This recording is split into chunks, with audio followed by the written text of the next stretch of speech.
Okay, today is October 18, 2013. Boy, this market is really swinging away from here. And ever since the little Washington Clown Show kind of ended, this market really took off a little bit. And you can see that on the S&P 500 last week, we were talking about if we could get up about this point here, then there's a good chance that it will come up and test this all-time high.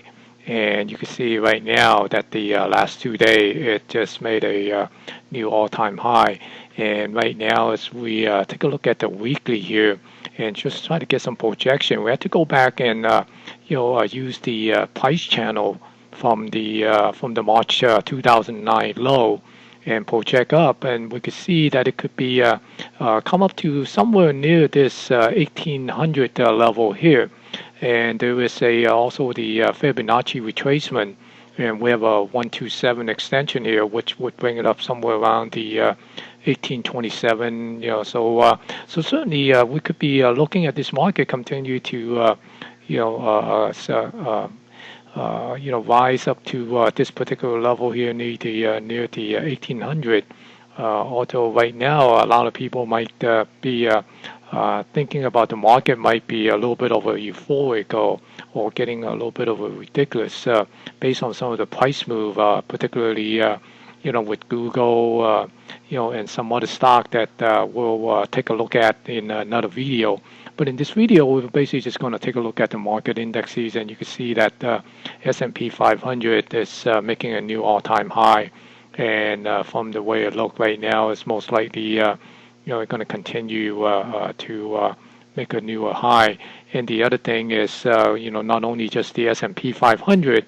If we take a look at the Nasdaq 100, the Nasdaq 100 also been making a new high here.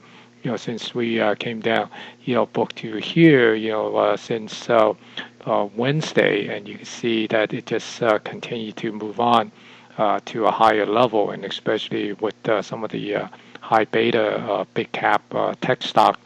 So again, if we take a look at the price channel using the March 2009 low here, you can see that we kind of projecting somewhere up at the the 3450 area. Even though if we take a look at the Fibonacci retracement, it's kind of taking out of context here because it's already over 100%, I believe. If you taking it up here, so we don't want to use these 100% or 200% extension here. But right now, just looking at the price channel, if we just extend this out, we could see that it could continue to hover and get up to this 3475 level here. So right now, and if we also take a look at the Russell 2000, once again, the Russell 2000 is also been making a new high here. Kind of got a little pullback day here on Tuesday. Then on Wednesday, it just continued to break into a new high territory. And then again, essentially we need to go back and take a look at the using the March low of 2009, and then kind of project that to see what are some of the possible level that we could expect in terms of higher level here. Right now it's kind of extending and touching this particular trend line here on the this price channel. But then again, if we take a look at the Fibonacci retracement, and if we essentially using this particular retracement, or you could use at this point here, and if we could see that we actually have it go up, and it's kind of extended to 127, and right here is the 141. So right now, since it's bumping up to this price channel, so if this index, the Russell 2000, is continuing to move higher, we expect it to probably break out of this particular trend line here, and maybe we'll tag this 1187, somewhere around the 1190 level here near this 1200 mark, on this Fibonacci extension, which is the 161.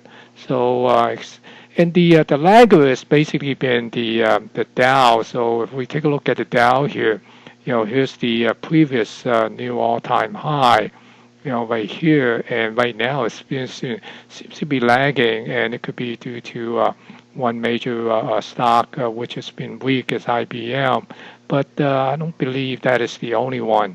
So although it is coming back up, I believe that in due time the Dow Industrial will also make a new all-time high before this market top out. Because like I have tweeted earlier today, saying that the market doesn't top out, until the Dow tops out. So it's not the other way around. So even though we're seeing a lot of these other indexes, the market indexes such as the S&P 500, Nasdaq 100, and Russell 2000 is making new high, those things doesn't tell us that the market is topped out until we see the Dow Jones Industrial also make a new high to top out. So I'm not saying that the next new high that the Dow Jones Industrial make could be the top, but what I'm saying is that usually when the market topped out, the Dow Jones Industrial is the last one to make the higher high. So and if we take a look at let's go back and take a look at the Dow again on the weekly. You can see that also we again taking a look at the price channel using the March 2009 low, and we see that this market, when the Dow start getting to moving and go up to take out these previous high, we could be looking at somewhere around this 16,460, 470 area. So that's another over 1,000-point move. So. But of course, there could be some consolidation along the way, but that's one of the possibilities. So it kind of gives us a little projection of if the Dow decide to play catch up and get back in line with the other market indexes. That's where some of the one of the potential level that it could be targeted somewhere around this 16,460, 470 area up at this 127 extension. Basically, is this particular extension, from the previous high back in 2007, came down to the March low, and essentially we come back up, and now it's sort of, retraced at 100%. Right now it's kind of making its way to see could it get that extension and retrace it up to this 127%. So maybe that's what it will probably tag, and maybe we see some topping action when it get there. And if we also take a look at the Dow Jones Transportation, the Dow Jones Transportation has also been, hitting a new all-time high. So based on the Dow theory, certainly, the transportation kind of indicate that the Dow Jones Industrial is, expected to probably make a new high before this market actually top out. So if we also take a look at the weekly on the Dow Jones Transportation, we could also kind of draw the price channel based on the March 2009 low, and we also could see that it could get up to somewhere around that 7,320. And also the other thing is we see is there's some kind of confluence if we use the Fibonacci retracement tool and see what are some of the potential level here.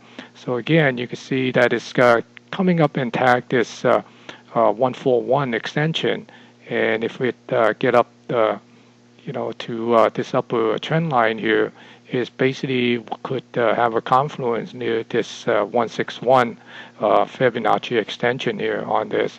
So the other thing that I want to highlight is that remember when we were talking about the breadth of the market when we were seeing some previous high here from the S&P, and you can see that the new high, new low, and the advanced decline line is essentially is pretty, it's not as strong as the previous high that we are seeing, especially on the advanced decline.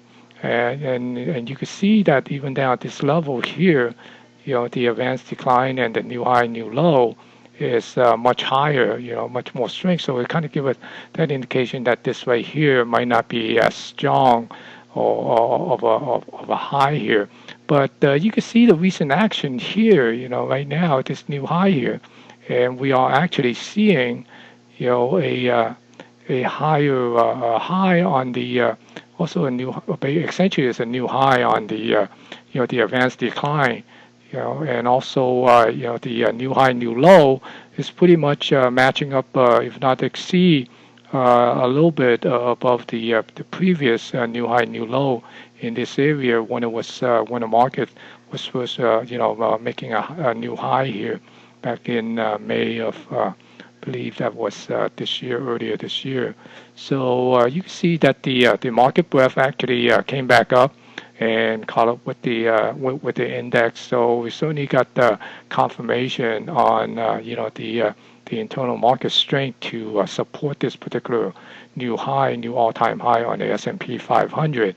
And likewise, if we take a look at the Nasdaq, similarly, the Nasdaq, compared to the Nasdaq 100, also you can see that the advanced decline line here is above these previous peak here. And again, also the new high, new low is sort of matching up at this peak here. So so this particular new high, once again, just like the S&P 500, it is being supported by market breadth, internal strength on the advanced decline and also new high, new low. So we could see that there is a broader market participation to push this index up. So so definitely we probably should look forward to maybe further higher level. Now, not saying that the market will go straight up, but we probably see a little bit of a consolidation. But with the earnings season kicking off, and right now that we are seeing some extraordinary price move on some of these stocks, it's just kind of remarkable to see how many of these people are actually chasing these performance. So you never know.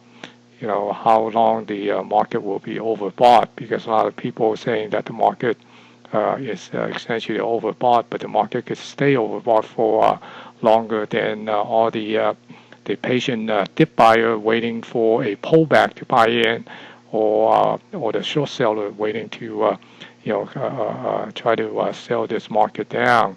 So so right now the market is continuing to rise, and essentially we just have to start picking some stock. A lot of them has already make some pretty dramatic move, but that doesn't mean that they're on any more opportunity for us to go and capitalize on this bullish move forward. But they just have to be a little bit more picky.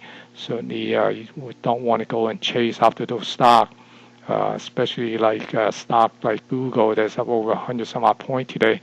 You can't just go and chase those.